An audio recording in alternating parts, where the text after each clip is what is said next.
The international community has less than 1,000 days to achieve the United Nations anti-poverty Millennium Development Goals. And the health of the global economy has a direct impact on this process and global development at large. We're here in Monaco on the opening day of the 11th International CIFA Forum to learn if and how the global financial system can be reformed to help ensure sustained development for nations and the individual. The opening of the forum is a very moving moment for me.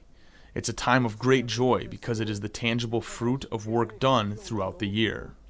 The 11th International CIFA Forum opened its high-level event in the welcoming and prosperous city-state of Monaco on Wednesday, honing in on how science, technology, innovation, and the potential of culture can help boost efforts to achieve the Millennium Development Goals while promoting sustainable development. En signalant que cela fait déjà 10 ans. This is the 11th forum that CIFA has both intuitively and impressively warned the players in the economy and financial markets about the criminogenic behaviors of some, with dangerous repercussions for all citizens. Hundreds of finance experts, officials from Monaco, UN representatives, and members from the private sector gathered at the three-day forum to unravel the theme, can the financial system be reformed? The existing structures of global economic governance are not functioning adequately and could not prevent another major crisis.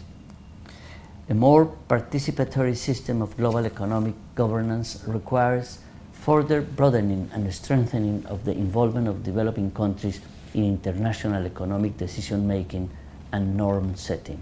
Instead of serving as an equalizing force, financial markets became a force enhancing inequality, and as a result, a source of instability. We all know that the market does not self-regulate itself perfectly.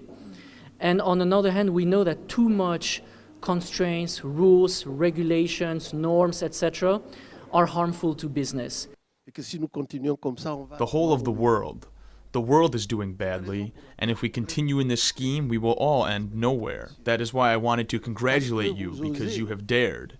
You dared to suggest alternative solutions.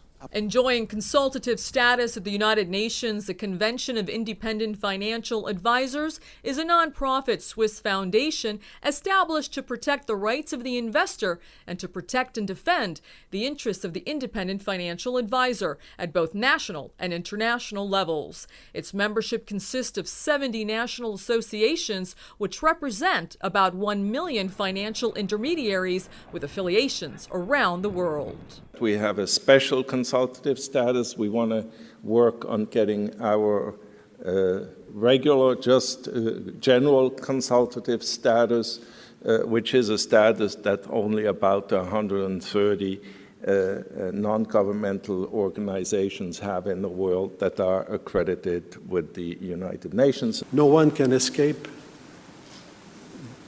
the existence of human rights, and it's very interesting to know that in your own charter at the CIFA, Article 10 spells out that its vocation is to accomplish investments within the scope and the parameters of human rights. Having a sound economy with a GDP of 4 billion euros and no deficit, Monaco's finance minister noted enormous progress in the last 2 years, making the host nation of Monaco an example of what healthy public finance and good citizen-centric government measures can do. Donc cette place financière. The financial sector here in Monaco is very healthy, very dynamic. It's very well supervised. It's a financial sector that had evolved very considerably over the last 12 or 15 years. For several decades now in Monaco, we have had legislation which regulates financial activities. Opening day wrapped it all up by putting the economic and financial crises, business, and spirituality together in search for meaning and what's behind it all. Le problème a été, à mon sens, ce n'est pas une crise financière. The problem was not a financial one. It was a moral crisis and an intellectual one. People don't have access to real information, and therefore the reality is misrepresented. It's a moral crisis which led to a financial one. It did because people want to make too much profit too fast, earn quickly, which sparked a financial crisis. In the world, I believe there is a consciousness arising right now on integrity as a solution of the millennium goal to be a sustainable development, and that is very important. We have to go back to real economy again. This is the first thing. The second thing is that we have to encourage young people to get into active life and to create, and not to get into the regular, let's say, networks of very big companies. The third thing is that we have to separate the banks from global banks into banks which make eventually investment or speculative placements, to the public banks, which have to be completely separated. And the politicians also have to play a very important role in that, in order to bring morality and in order to set up again in the center of the economy the real productive tool, which is to give to the people incentives.